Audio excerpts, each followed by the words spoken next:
People of Earth. Be advised, there has been a sighting of an extraterrestrial in your vicinity. He's described as being extremely loud, a little goofy, and incredibly tiny. Do not let his small stature and funny misunderstanding of human concepts deceive you. He is here to take over, and he goes by the name of Zim. Yeah, that's right, in this video we will be covering the entire story of Invader Zim. First premiering on Nickelodeon on the 30th of March 2001, Invader Zim only ran for about a season and a half. An official cancellation was announced on the 18th of January 2002. This was likely in part due to the darker sort of comedy that is ever present throughout the show, and the fact that it appealed to a more mature audience, when at the time, most of the programming on Nickelodeon was geared towards younger kids. However, despite this, Invader Zim still proved to be a hit, earning itself awards galore and gaining a cult following throughout the mid-2000s and 2010s. In 2015, a comic series was released, and in 2019, 18 years after the original series, Netflix released a full movie from the franchise. In short, Zims managed to invade pop culture no matter the odds. So make sure your spaceships are fueled up, and your alien technology is charged as we take a spacewalk through the entire story of Invader Zim. Starting off with episode 1, The Nightmare Begins, let's learn a little bit about Zim. Zim is a member of the Irken alien race, a hyper-militaristic species, dead set on universal domination. Their culture is highly focused on combat and strategy above all else, with a hierarchy based solely on height. Be sure to visit the gift shop for all kinds of cheap, useless stuff. Their leaders, of course, are the almighty tallest, the two tallest Irkens known. And right now on the planet Conventia, a convention center planet, the almighty tallest are leading what is known as the Great Assigning, a ritual wherein the best of the best Irken elites are promoted to invaders. These invaders will essentially be captains for the upcoming mission known as Operation Impending Doom 2. Not listed among these elite Irken is Zim. Sorry I'm late, my tallest. I couldn't find my invitation. You're lucky I made it at all. You weren't invited at all. And there's a reason for this. Zim is ruthlessly loyal to the Irken Empire and extremely zealous in his efforts to further their plan of domination. But even by Irken standards, he's a little too zealous. Throw in the fact that chaos and destruction seem to follow him wherever he goes. You can see why he wouldn't be considered for Operation Impending Doom 2. Well, also because he nearly destroyed the Irken homeworld in Operation Impending Doom 1. But sir, we're still on our own planet! Silence! Looking to essentially banish Zim, the almighty tallest assigns Zim to a planet far outside their usual reach, Earth. Zim, none the wiser that the almighty tallest are trying to outcast him, gears up for his adventure. First step is acquiring his very own Sir unit. It's also a thermos. Who wants this one? I do! Ow! Thank you. Android servants to the Irken invaders. Their primary directive is information retrieval about the planet being invaded. Zim's Sir unit, however, is a little, dysfunctional. This specific unit, thrown together with garbage by the almighty tallest, goes by the name Grr, and he is Zim's one and only companion on his venture to Earth. Zim, of course, maintains absolute secrecy while infiltrating the humans. However, not all the humans are deceived by Zim's infallible disguise. Hurry, Grr! What did you learn? I saw a squirrel. He was doing like this.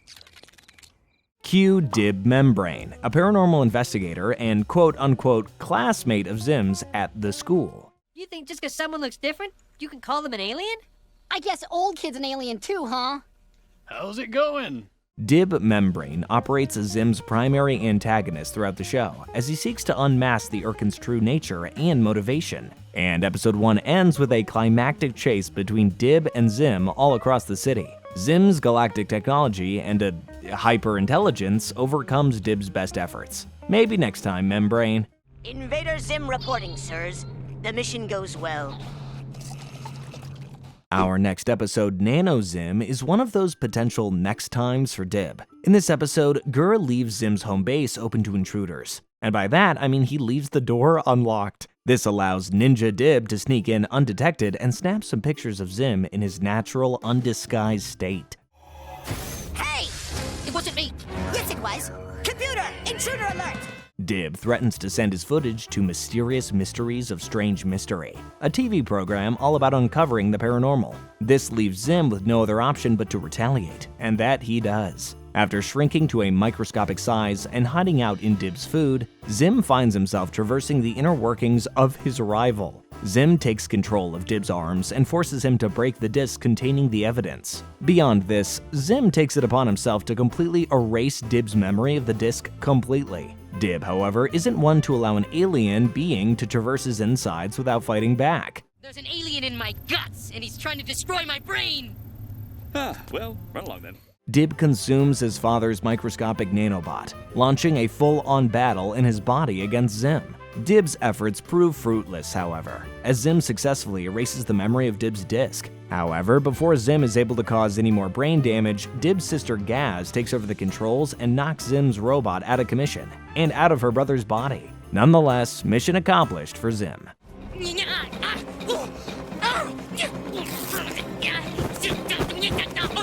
In our next episode, Parent-Teacher Night, Zim faces his most treacherous potential breach of security yet, the dreaded Parent-Teacher Night. Already a stressful ordeal, made doubly so for Zim considering, well, he doesn't have parents. He's not even a kid. You will be here tonight, Zim. You and your parents.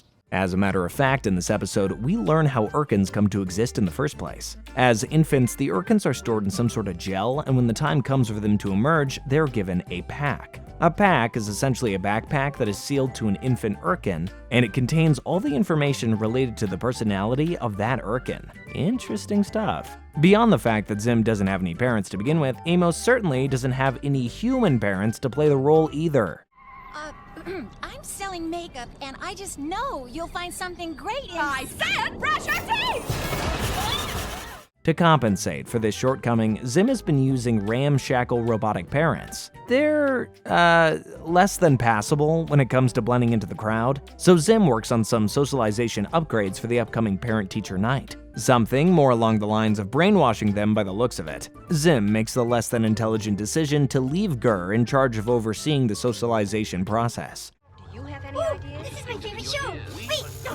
This is my favorite show! Look! It's my favorite show! And of course, the ever absent-minded yet unbearably cute Gur changes the screens to watch some fun television. So with this in mind, it comes as no surprise the parent bots go absolutely haywire at the Parent-Teacher Night, erratically poking at the other parents and wreaking havoc on the cafeteria. Oh no! Honey, is it? Yup. Diarrhea.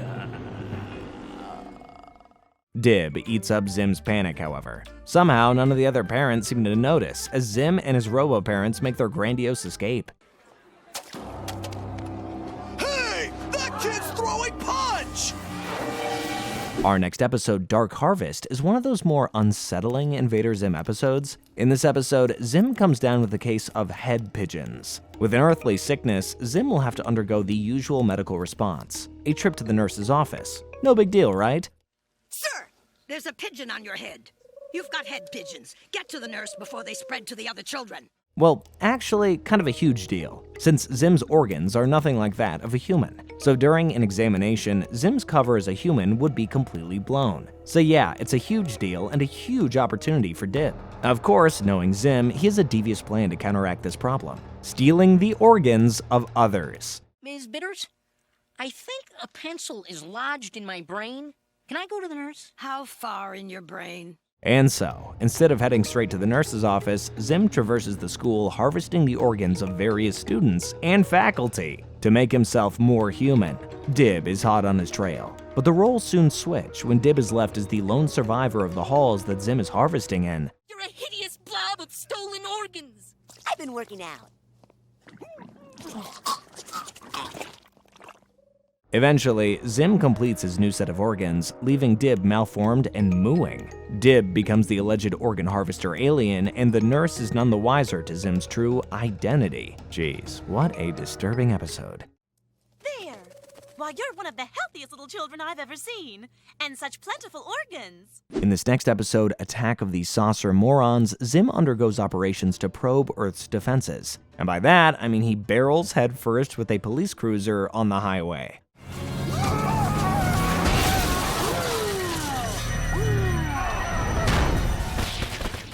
However, Zim's testing comes to a halt when a bumblebee smashes against his viewfinder, causing him to crash into a nearby forest. With Gur unresponsive to Zim's distress call, Zim decides to return in the morning to retrieve his ship. Gur, where are you?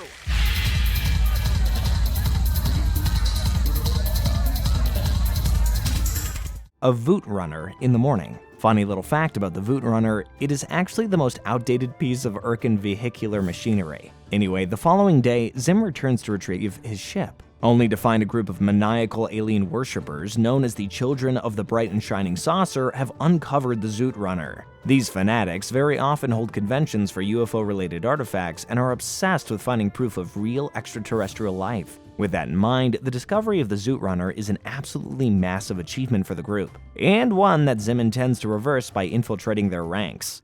Okay, finally. My recovery vehicle! We've just found a number of alien artifacts near the site. Unfortunately, Zim's disguise slips during an episode of Rage, causing the alien cult to fall to their knees in worship. While Zim may be a brash and arrogant Irken, he's very often haunted by the fear that he will be dissected, experimented on, and put on display for humans. This fear runs deep within Zim, and as the cult carries him off to be worshipped, he's convinced he will be the subject of experimentation. And so, he calls on Gur to save him.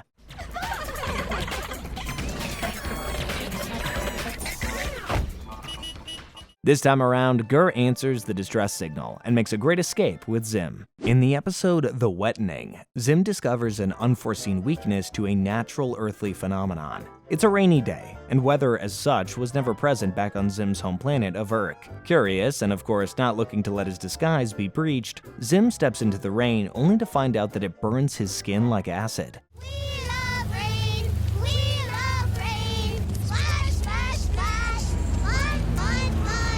This is a seriously vulnerable weakness for Zim, and one he will spend a large majority of the episode trying to find an answer to.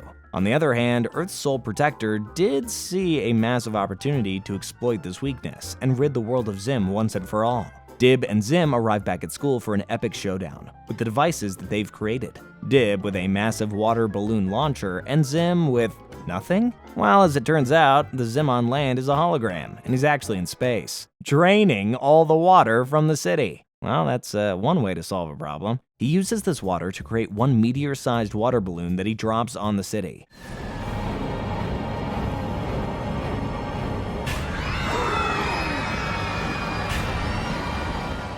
Chaos and destruction erupt throughout, and Zim's home is left destroyed. But in the end, Dib is defeated. And that's enough for Zim. The episode Battle Dib is a rare episode that actually doesn't have an appearance from the titular character Zim. Instead, this episode focuses on Dib and the Membrane family. Patriarch of the Membrane family is Professor Membrane, one of the most brilliant scientists and an incredibly important person in the science world. Oftentimes, Professor Membrane's various experiments and projects overtake his fatherly duties, but he does love his kids nonetheless. Professor Membrane is the host of the show Probing the Membrane of Science, which, as you may have guessed, is a show dedicated to the ins and outs of science. You don't get it! He's my dad! Ow! Really, I need him to sign this. Will you cut that out? In this episode, Dib has been given an opportunity to present his findings about Zim on another program, the Swollen Eyeball Network. This program specifically focuses on all things paranormal, so this is a huge opportunity for Dib, but there's one small hiccup. He has to get a permission slip signed by his father to appear on the show. Unfortunately, however, Professor Membrane is busy with his own show, and in order for Dib to gain access to the audience, he must pass the rigorous entrance exam. And when I say rigorous, I mean rigorous. Firstly, a written examination that consists of science, math, and questions specifically related to the professor. How am I supposed to know what Dad's first sentient thought was? It was, "I will poop now." It's here in his autobiography. Immediately following a passing grade, Dib must go on to literally fight another prospective audience member.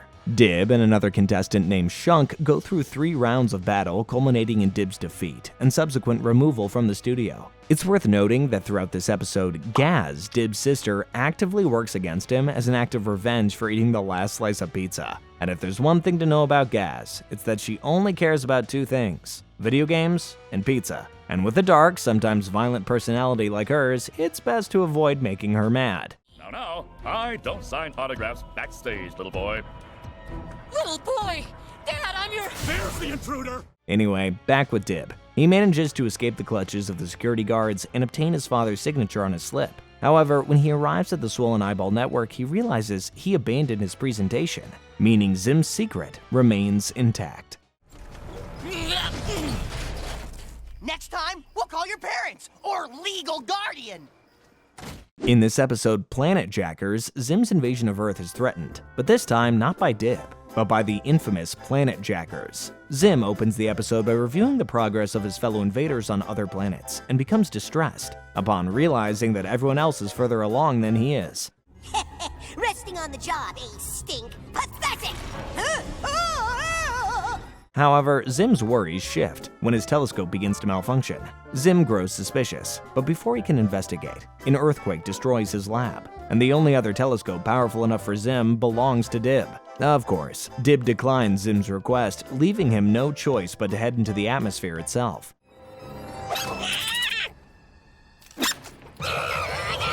Zim and Gur don't make it very far before they crash into the sky? Yeah, that's right, the Earth itself has been stolen by Planet Jackers, another alien race similar to the Irkens. Similar in that they too seek to invade other planets. And the Planet Jackers are really quite creative in their invasions. They encase unsuspecting planets and moons in hollow spheres. And to keep the planet's inhabitants docile, they project an image of the sky on the inside panels of these spheres. Planet Jackers come from an unnamed planet that orbits a dying sun, and in order to keep their race alive, Planet Jackers take the planets they've encased and quote-unquote feed this sun. This proves a problem for Zim for a couple of reasons. 1, this means that Zim's own invasion is in jeopardy. And 2, the Irkens and the Planet Jackers have an ongoing treaty that prevents the two from going after the same planet. Of course, Zim's invasion was never marked because it was just a way for the almighty Tallest to be rid of Zim. Those earthquakes we've been feeling are the pull from when they change direction. Tell me a story about giant pigs! Nonetheless, Zim will stop at nothing to be the Irken that conquers Earth. And in this case, that means saving it from the Planet Jackers. When diplomacy doesn't work between the two invasive alien races, Zim comes up with a secondary plan to get Earth out of the clutches of the Jackers. That's a pair of stars orbiting around each other. You ever been to a binary system? No. While pod lasers from the Zoot Runner cut through the shell surrounding Earth, Zim distracts the Planet Jacker pilots. And his plan seems to work, as an empty shell is thrust into the dying star and Earth is safe, sound, and ripe for Zim's annihilation. Another job well done, yeah?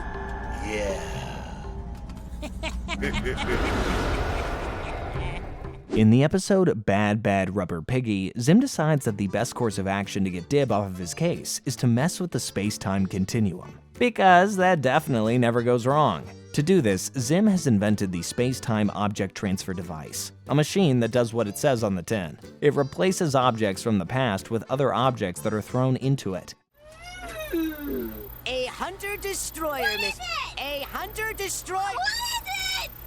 A hunter-destroyer machine. Initially, Zim planned on sending a killer robot through the machine. However, the robot proves incompatible with the temporal plane, or something like that. So in a fit of rage, Zim throws one of Gur's beloved rubber pig toys. It goes through the machine and replaces a young Dib's bike, leading to a freak accident. This accident leaves the young Dib scarred and terrified of pigs. Therefore, the Dib in the present is also scarred and terrified of pigs. And have I always had this claw for a hand?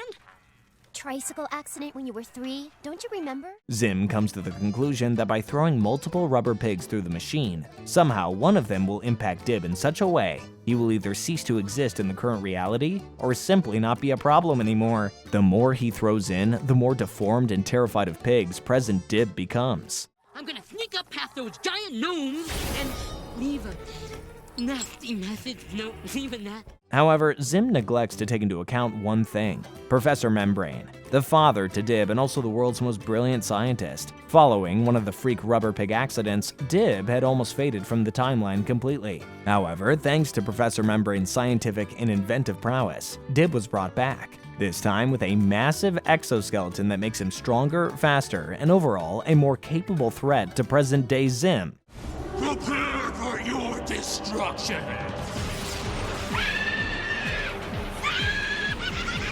Zim throws more and more pigs through, hoping it might find one spot in the timeline that will incapacitate Dib. But he is in fact only growing stronger and stronger. Mecha Dib comes inches from destroying Zim, but it all comes to a halt and everything returns to normal when Zim sends a note through the portal to his past self to never use the time machine. Lesson learned: do not mess with space-time. Zim! Don't use the time machine. Love, Zim! Episode 17, Hamstergeddon, sees an unlikely alliance form between the two enemies, Dib and Zim. Miss Bitters, the school teacher of Zim and Dib, announces the arrival of a new addition to the class, Pee-Pee the hamster. This little guy is adorable. By order of the school board's program to reduce misery among school children, this class is issued one classroom pet. And everyone in class fawns over his cuteness, leaving Zim with a brilliant idea. Zim believes that he can use Pee-Pee to take over the planet by enlarging him and exploiting this natural human reaction to cuteness. Of course, Zim's master plan comes with some unforeseen destructive consequences. Pee-Pee grows exponentially, quickly reaching near building sizes, and he doesn't listen to Zim. Soon enough, the hamster grows to Godzilla-like proportions and rampages across the city, leaving chaos and destruction in its wake. Look, he's using the building like a toothpick. Of course, the destruction of the humans is Zim's primary directive, and at first he's actually pretty okay with Pee-Pee's rampage. However, when he learns that the massive hamster is heading straight for his base, Zim realizes he must stop his creation. Both Zim and Dib's efforts to stop Pee-Pee prove fruitless, and so, in a surprise twist, the two join forces. Yeah.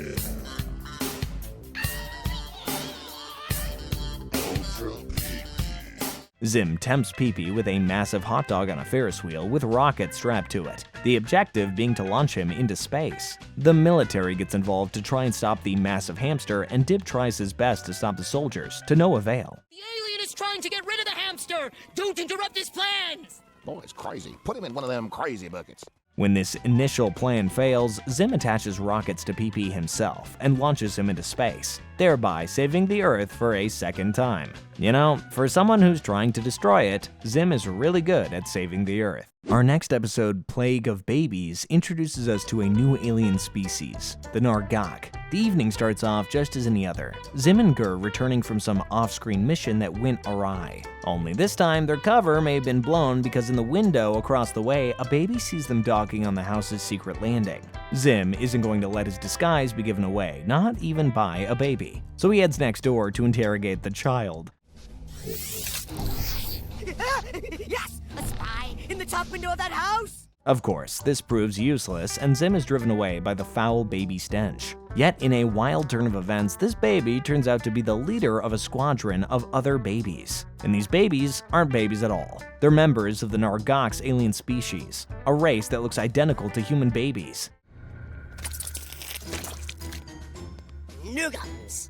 I should have known. As it turns out, the Nargak captain, Snooky, and his team were sent to Earth 7 years ago for data retrieval. Upon discovering a hospital, they were convinced that the humans had somehow captured and imprisoned other Nargaks. They called for a distress teleport, but instead of the scout team being returned, the human babies were. And so for 7 years, Snooky and his team have been stranded on Earth, posing as actual human babies. Now, with knowledge of Zim's true identity, they finally have an opportunity to return home with his ship.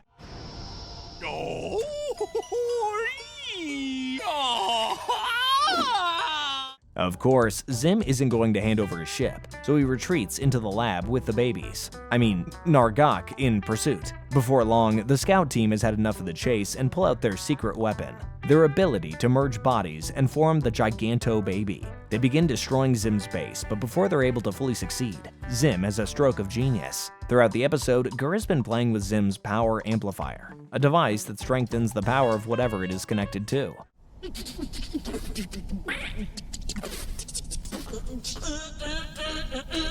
With the device connected to Gur, it sends out waves of stupidity.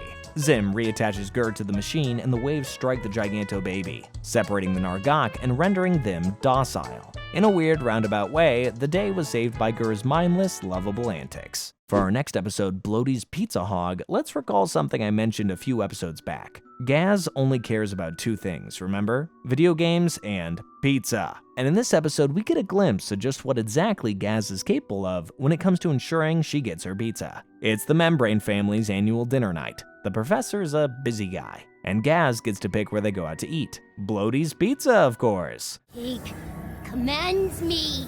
That sounds fine. I'll be home at 8.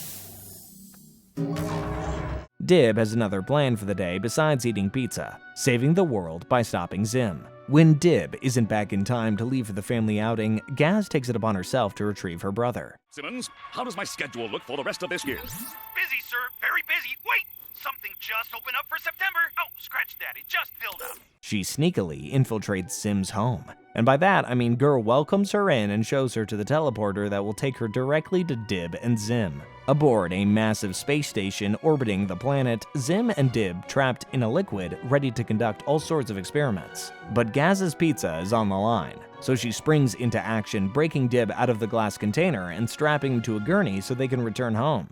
I made that containment chamber myself. I would destroy you right now if I didn't expect to get so much amusement from watching you try to get him out. Gaz and Dib board one of the station's escape ships and barrel back towards Earth. Zim tries what he can to stop them, but Gaz is too motivated and way too good at video games to let Zim stop her. She frees herself from Zim's clutches and sends Zim crashing.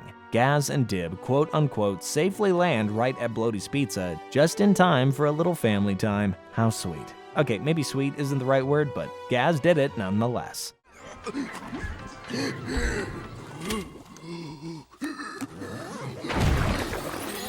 Our next episode, Game Slave 2, is another one of those Membrane family-focused episodes where Zim doesn't really make an appearance. Continuing on the theme from last episode, someone has irked Gaz, and we all know how that usually goes. A new console, the Game Slave 2, has just dropped, and Gaz is uncharacteristically excited about it.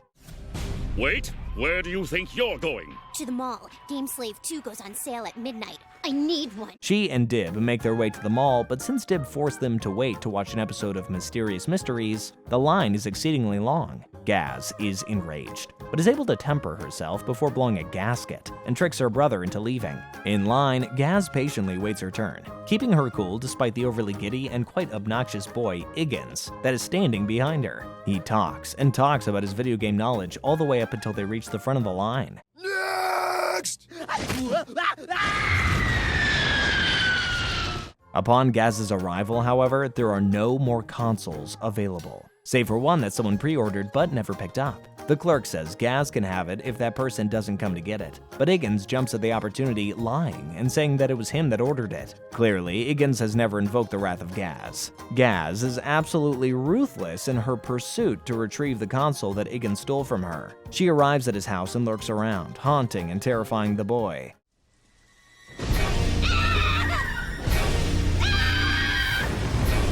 Higgins hides away in a closet, still clutching his GS2, but makes a run for it to retrieve new batteries. Only he doesn't find any.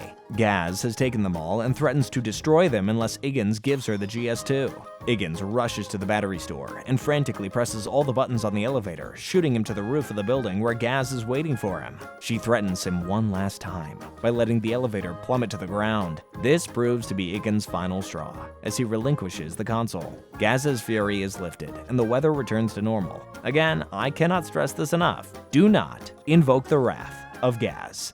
You'll never be a better gamer than me. Play all you want. I'll always be better. Our next episode, Battle of the Planets, is one of the rare double-length episodes and also a seriously important one in regards to the overall plot of the show. Think all the way back to episode 1 and Operation Impending Doom 2. Well, while Zim has been working on Earth, other Irken elite invaders have been working on other planets, and the Irkens have found their first success with the planet Blork. The almighty Tallest are holding a rally as they stamp out the last of the life left on Blork when Zim calls for a status update. Although the Tallest aren't taking him seriously, Zim seems to be making some serious moves towards conquering Earth. Thank you, Invader Zim!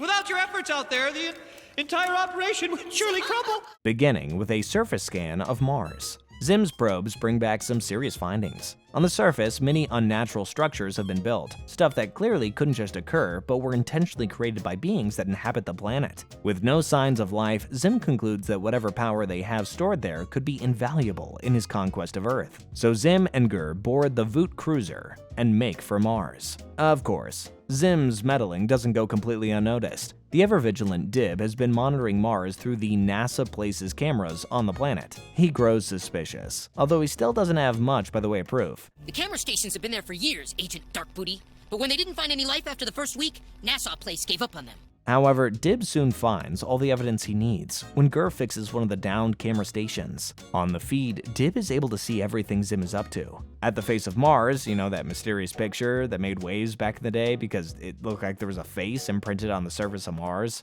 Zim accidentally discovers what it was that the ancient Martians were getting up to thanks to their instruction hologram. Turns out, the Martians actually rigged up the entire planet to be a massive spaceship. Think something along the lines of the Death Star from Star Wars. And that is some serious power, now in the hands of Zim. Dad! Yes! Come see this! Please, no more foolishness, son! Your voice is stupid! Zim calls in his findings back to the Almighty Tallest and regales them with his uber-devious plan to drive Mars to Earth and skirt the surfaces of the planet together. In doing so, Zim would squish all the life forms on Earth, leaving it ripe for Irken manipulation. Of course, this whole time, Dib has been watching from his camera feed, and he races to NASA Place to warn the scientists that they need to stop Zim. We're going to the end of the world! Was that the, crazy UFO kid? Yep. But of course, nobody listens to him. Nobody except the janitor, who takes Dib aside to help him. Turns out this janitor is also a member of the Swollen Network. You know those conspiracy theorists from a few episodes back? And he has access to an old rocket. Dib uses this rocket to propel himself to Mercury, the planet the Martians used to experiment their planetary spaceship project. As Zim begins his squishing of the Earth, Dib arrives just in the nick of time, bashing Mercury onto the surface of Mars, away from his home planet.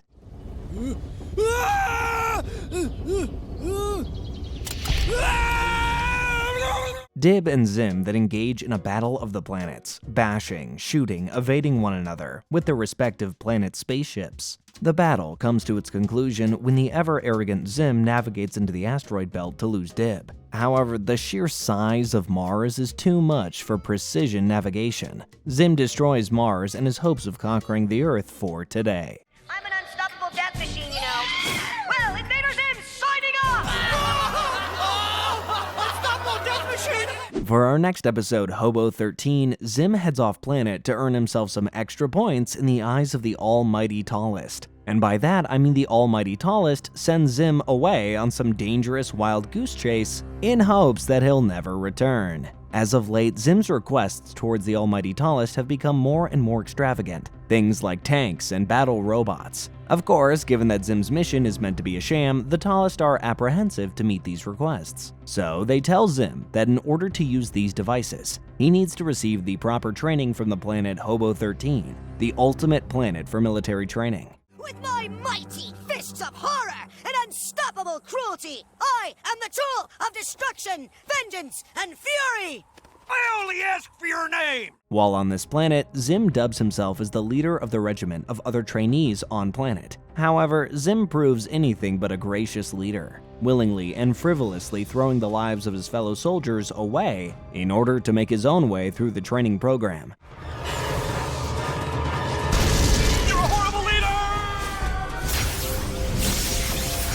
You know, just typical Zim things. Don't worry though. Any recruit that missteps or finds themselves falling to their doom are safely and securely teleported away to the holding cell. The holding cell of pain. By the end of the training, it's only Zim approaching the final test at the Fortress of Pain. Throbulator. Feel nothing anymore. Sergeant Hobo 673 calls Zim out on his selfish and insubordinate performance as a leader of troops, to which Zim shows little care. 673 challenges Zim to his final challenge, a duel, and at first, 673 shows dominance. However, Zim has rigged his training suit to drain the power of other suits in the vicinity, giving him the upper hand and allowing him to beat the sergeant. The tallest can deny my request no longer. I am Zim! Bring me the tanks! Thereby, the almighty tallest are forced to keep up their end of the bargain and give Zim his very own souped-up battleship. However, they've left the controls locked as it heads directly into a blazing sun. Don't worry though. Somehow, Zim survives this, and we will still see him next episode. Our next episode, Walk for Your Lives, introduces us to one of the few, if not the only, Irken Holiday, Probing Day, wherein the almighty tallest call in to check on their invaders and the status at which their missions are succeeding. Now by this point, we all know Zim isn't really an invader in the eyes of the tallest, but that doesn't stop Zim from calling in himself to begin his own inspection. Zim touts his extravagance by showing the tallest how he has captured Dib in a veritable time stasis field that he made himself. You'll never get away with this, Zim!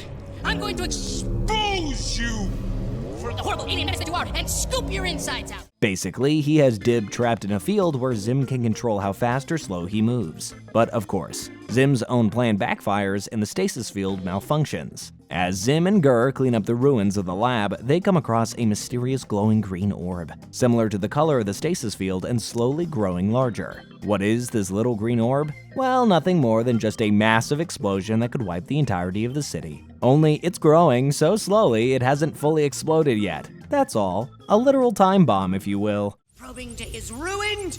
The tallest said they would call back in an hour. No, they didn't. Wait! Zim does what he can to contain the explosion, and tries to take it to the city cesspool to snuff it out, but finds it difficult to control the fireball. Zim ends up losing the explosion in the middle of downtown, where Dib is trying to find help. However, he is under the same effect as the explosion and is moving exponentially slower than everyone around him. Zim concludes that the best course of action to deal with the slowly exploding explosion is to correct his error, and make it explode like normal to be rid of the orb. Walking's fine, honey.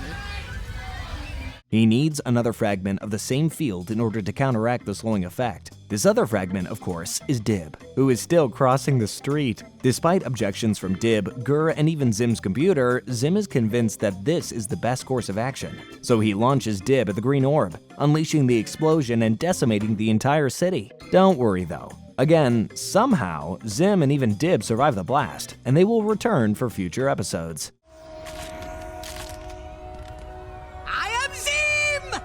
Our next episode, Gur Goes Crazy and Stuff, the beloved Gur has a complete shift in personality. Although we absolutely adore Gur, Zim finds himself rather annoyed and decides to make some modifications to Gur's behavior protocols. Gur, what are you doing?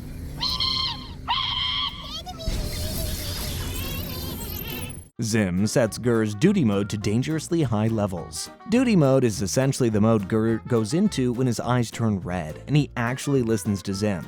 With this mode set so high, Gur seems to be fiercely obedient and ready to complete their mission on Earth. However, Gur almost seems a little too zealous now. Zim commands him to investigate a police siren, but instead of merely investigating, he hogties the officer and throws him through the wall into Zim's base, blowing their cover. Zim swaps the cop's memory with that of a squid to keep their cover intact.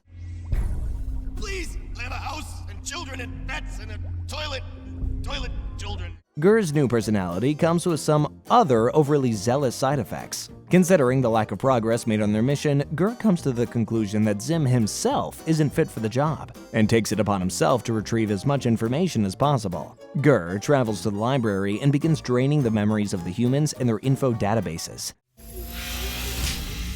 I'm sorry, you have 2 discs overdue. We'll have to confiscate your retinas. Zim gets wind of this ordeal and heads over to stop him from blowing their cover again. Gur, however, has gone completely over the edge and begins attacking his former master, calling him a threat to the mission. Wait!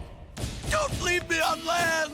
Zim and the Squid Brain cop run around the library to escape Gur. Just when it seems like Gur is about to make the final blow, the Squid cop blasts him with ink, allowing Zim to take advantage of the situation. Zim takes the behavioral modifier and cranks it back down to normal levels, returning Gur to the lovable little guy he always was. Hi, Floor! Make me a sandwich! That's better! I guess. For our next episode, Dib's Wonderful Life of Doom, Dib actually saves the world. Kind of.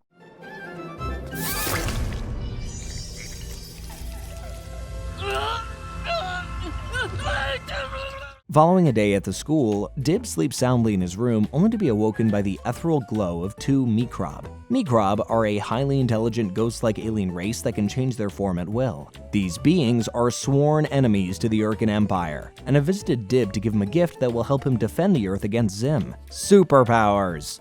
Dib quickly decides to use his powers to infiltrate Zim's base, but something certainly seems off about this. Dib is monologuing to himself, and weirder than that, Zim has willingly given himself over to the authorities. Now self-destruct. Yeah, something's definitely wrong here. Well, we'll just ignore that for now. Dib continues on like everything is normal, only he's living the life he's always dreamed of, investigating the paranormal and being touted as an icon because of it. Amuses you to what? Ah, yes, the invasion. I didn't ask you about the invasion. He even opens a school of paranormal investigation and defends against an Irken invasion. With his newfound powers, Dib finds himself at the helm of the human defenses against the Irken, and nearly single-handedly drives them off. For his actions, Dib is granted the Greatest Person to Ever Live award and discusses his success in an interview. For the final question, the interviewer asks if Dib threw a muffin at Zim. When Dib answers confirming that he did, all is revealed to be one enormous simulation and an act of revenge on Zim's part. Just a classic Irken prank, I suppose. Jeez.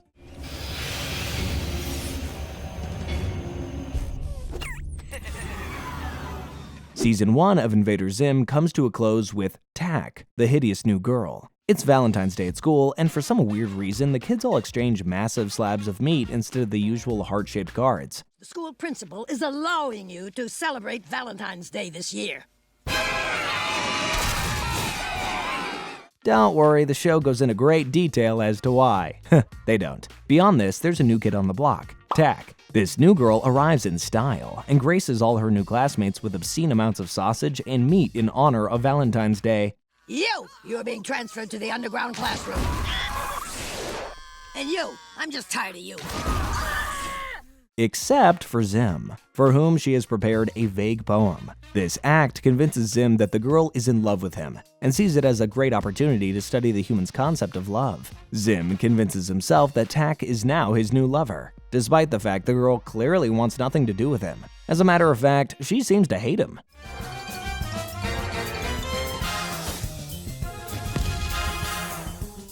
Going out of her way to make life terrible for Zim in various ways. Mostly in ways revolving around meat, considering Zim has an allergic reaction that makes his skin burn when it comes into contact with it. After a while, Zim finally feels as though he has learned enough about human affection and quote-unquote breaks up with Tak when she arrives on his doorstep. As it turns out though, Tak isn't human at all. In fact, she's Irken, and she's here to enact revenge on Zim. 50 years ago, Tak was set to undergo her trials to become one of the Irken elite soldiers with hopes of eventually becoming an invader. However, her trials never got to start thanks to Zim destroying the power core for half the planet. She was trapped in her pod, unable to undergo her tests.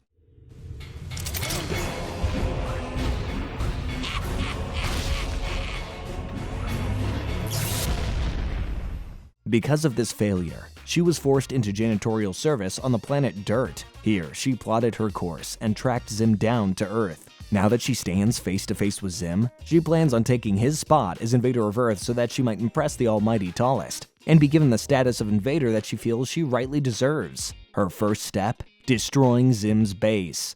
Listen to me. Listen carefully. With his base out of operation, Zim reluctantly enlists the aid of Dib and Gaz to first uncover Tak's plan. After infiltrating Tak's base, which is disguised as a massive hot dog company building, Zim does the unthinkable. He brings Dib and Gaz to the lab beneath his house. He does this to decode the chip, which contains the details of Tak's plan. Built into her base is a machine that will suck out all the magma in the Earth's core, launching it into space. After successfully hollowing out the planet, she'll present it to the almighty tallest as a snack storage planet, wherein the tallest can use the core of the Earth as a sort of container. Basically a mini fridge. And we're the only ones here with the files to be decoded. And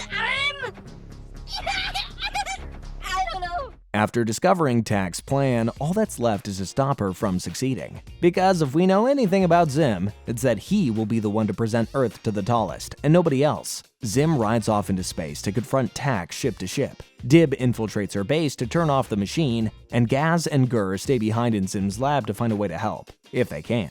It's a long uphill battle for Zim and Dib, but ultimately everything falls into place for them when Gur is able to hack into Tak's Sur unit Mimi, causing it to go haywire and crash into the lava orbiting Earth. Don't stop! Dib manages to find the off switch, and Zim manages to save the Earth again. Things are all around peaceful again, and the episode ends with Tak's old ship crashing directly into Dib's backyard. Wonder what he'll do with that. You should have heard the lies she told about you! Well, all that matters is that Tak's evil snack plan was stopped! Season 2 kicks off with Backseat drivers from Beyond the Stars, and it's one of the most lore-filled, if not the most lore-filled episode in the series, so strap in. However, before diving into that, something interesting to note is that this episode is the only one to have actually aired back in 2002 when Season 2 was announced. The show was then canceled, and the rest of the episodes from hereafter never saw the light of day until its DVD release. And furthermore, they were never aired on television until they hit Nicktoons in 2006. Even then, this season technically was never completed, and the only episodes available from Season 2 are the ones that were completed before cancellation. Anyway, back to the episode. In Backseat Drivers from Beyond the Stars, Zim has concocted another ingenious plan to subjugate Earth. I just noticed that you're traveling closer to the Earth than ever before. How do you know that? Oh, I know all kinds of things about you. Pretty creepy, huh? Brain-eating parasites. On a call with the tallest, Zim requests an audience of the Massive. The Massive is the flagship of the Irken Armada, the same ship that the almighty Tallest command as they traverse the stars. Of course, the Tallest finds some excuse as to why they cannot attend. Zim, however, will not take no for an answer, and leaves Gur to watch over the parasite while he makes a call. Just monitor these containment levels. I have to go to the hollow interface room. Okie dokie! Look at me go! I'm doing it! Unbeknownst to Zim, though, his phone call is being monitored by Dib. At the end of last season, Dib managed to leave a spy drone in Zim's lab, allowing him to access his data and watch his every move. Beyond this, he's been fixing up Tak's old ship to decipher the data he receives. Hey! Look at that garbage can!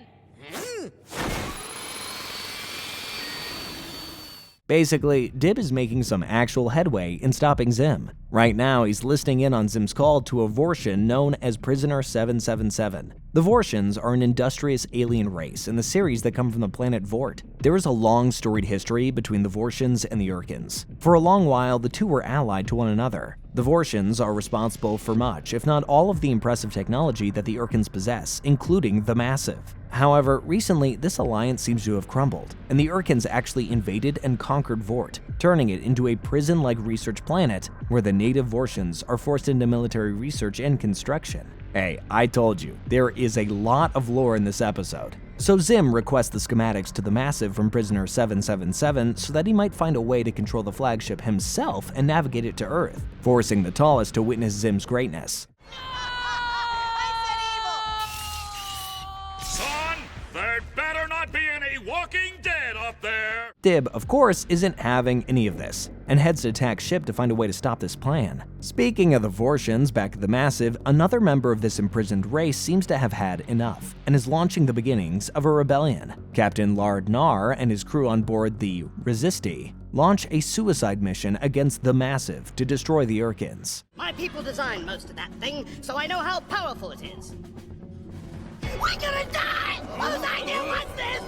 Normally, this wouldn't be anything more than a fly to swat for the Massive, but just when they're about to fire, the almighty Tallest lose control of their ship. Zim and Dib wrestle over control of the ship as it barrels towards a sun and the Resisti fires upon it.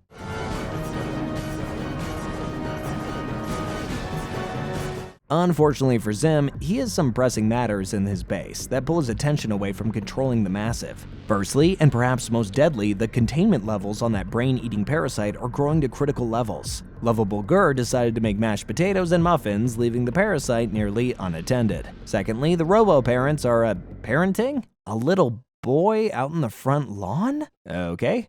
Come on over, everyone, and help us eat this little boy! Well, they're about to eat the little guy in front of everybody. Zim rushes around the house, putting out these various fires before returning to his battle with Dib. On his return, Zim's computer manages to locate and disrupt Dib's spy drone signal, since it's connected to Irken technology. Come on, son, let's go play in the toilet! Zim is able to regain control of the ship, forcing Dib out of it. Around this same time, the Tallest learn that Zim is the one that hijacked their signal and take measures to shift the controls from the Massive to the Resisti. Captain Lord Nar and his crew decide to evacuate and initiate the shrink and self-destruct protocol. My planet, we're gonna crash, it's gonna hurt, I don't want to!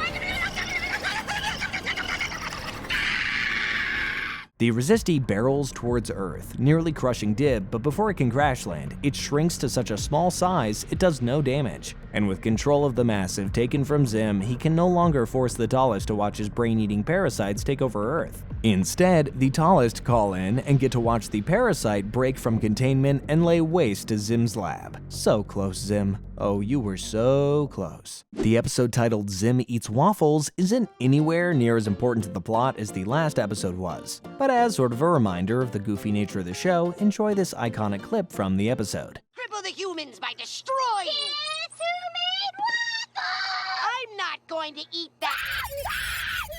In the episode Dib's Ship Rising, Dib does everything he can to regain control over Tak's ship. The primary issue that caused him to lose it in the first place are the security measures placed on the ship that are tied to Tak's uploaded personality. To counteract this, Dib shuts off the ship and replaces Tak's personality with his own. Who are you? I'm Dib. No, you're not. I'm Dib. Unfortunately, though, this has the unforeseen consequence of the ship thinking that it is actually Dib and that the human version is a body double created by Zim. The ship transforms into a robotic version of Dib and takes his place at school, scaring all the school children. Zim, however, quickly recognizes what's happening and initiates a protocol similar to the one he initiated the first time. The ship is forced to obey Zim since it is of Irken property, and it kidnaps Dib. What the? Zim and Gur, riding on the back of the ship, race to the city cesspool with Dib inside. However, Dib's personality is still loaded in the ship, and human Dib tries to get the vessel to break through his programming and disobey Zim.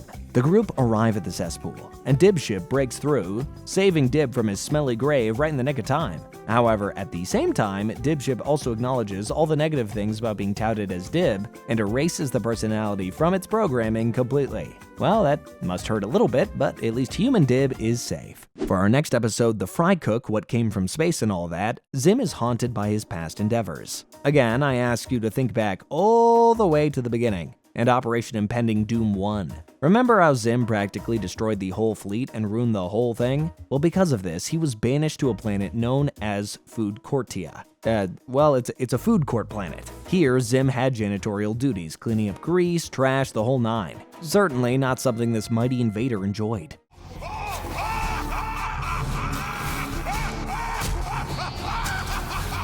Of course, as we all know, Zim escaped his captivity, arriving in time for Operation Impending Doom 2, leading to the entirety of the show, which we've been covering so far. However, his escape did not go unnoticed, and back on Earth, an alien known as Sizzlor has arrived to take Zim back to where he belongs. The thing about Food Courtia is that it hosts something that is known as the Great Foodning, a massive rush of clientele demanding food that lasts for 20 years. The gravitational pull from all the snacks and food prevents anyone from leaving, meaning that Sizzlor has been trapped on the planet for 20 years.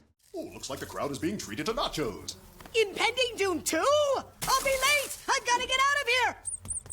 Nachos! Zim hasn't actually been gone 20 years though. There's some sort of time anomaly associated with Food Courtia that makes it so that time moves slower for them than it does off-planet. For anyone who's ever worked a food service job, you know exactly how this works. So angered by Zim's departure during the most grueling event of Food Courtia, as well as the fact that Zim is still coded to be a food service Irken, Sizzlor cages Zim to take him back into exile.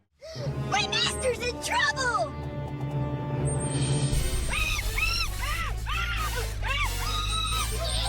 On planet, Zim is back to the usual grueling duties he desperately wished to escape from, and with security measures in place that will literally make him explode, there's no escape this time. To make things doubly worse, the fooding is only a few days away, meaning that Zim may become trapped for 20 years.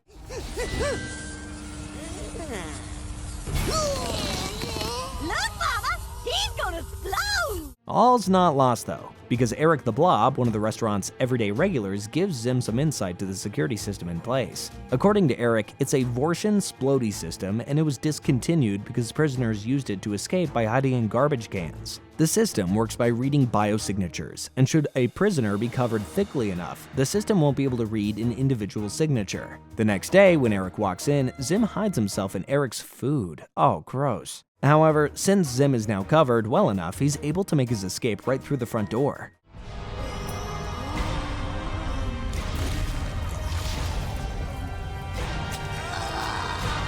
With orders backing up at the front, Sizzlor discovers Zim's deception and knows that somehow Zim was able to escape. Sizzlor chases Zim across Food Courtia to keep him on planet, riding atop the snacky cab spaceship that Zim stole, breaking through the hull, and he comes close to succeeding. However, a deadly billboard with rotating blades forces him to relinquish his control, allowing Zim to escape the planet. Don't worry, Sizzlor, there's always next time, 20 years from now. Snacky Cab Station is now closed. Any cabs not docked will explode for no apparent reason.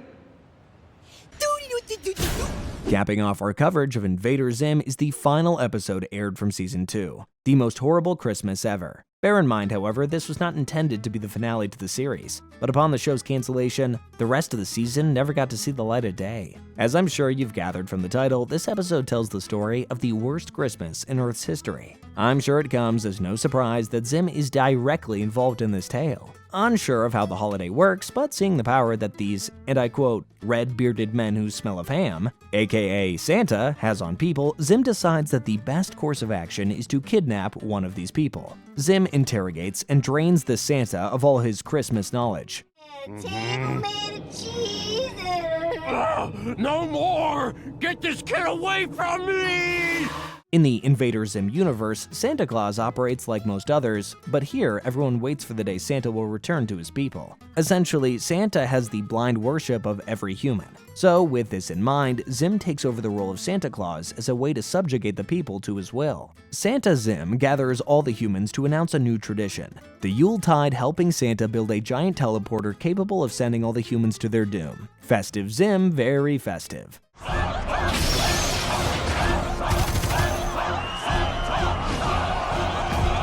But of course, with the blind worship that the humans have for Santa, they see nothing wrong with this. Everyone except Dib, who can see right through Zim's disguise, but of course nobody believes him. Zim's plan seems almost infallible. Save for one thing, the suit he's using to pose as Santa. Using a Vortian liquid substance, Zim injected all the Santa data he could find, and the liquid formed into a Santa suit. Through the use of a brain interface, Zim is able to maintain control over the suit.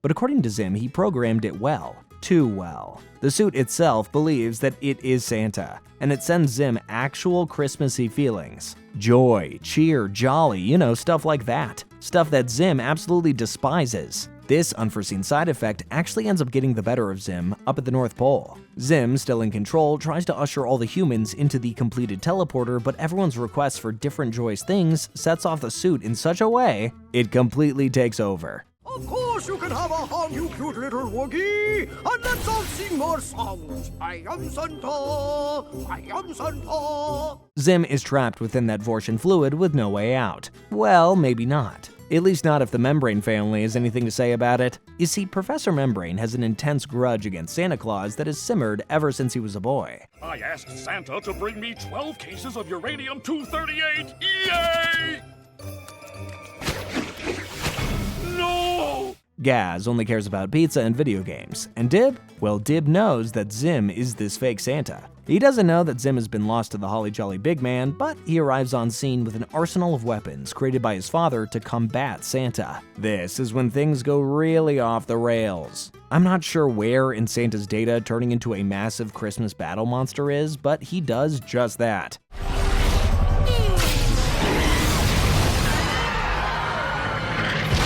Dib, not knowing that Zim is trapped within Santa, fights against the suit, launching rockets and lasers, weakening the suit to such a state that Zim is able to escape. Zim turns off the suit, and Dib throws it into outer space. That boy threw Santa into the cold void of space! Christmas is ruined forever! Zim's plan may be ruined, but in a weird roundabout way. He managed to save Christmas. I mean, sure, he did ruin it to begin with, but hey, this is Zim we're talking about. So that just about does it for our coverage of Invader Zim. Feel free to like and subscribe, and hey, keep an eye out for the Irkens. I hope you enjoyed today's video, and I hope you have an awesome day. See ya!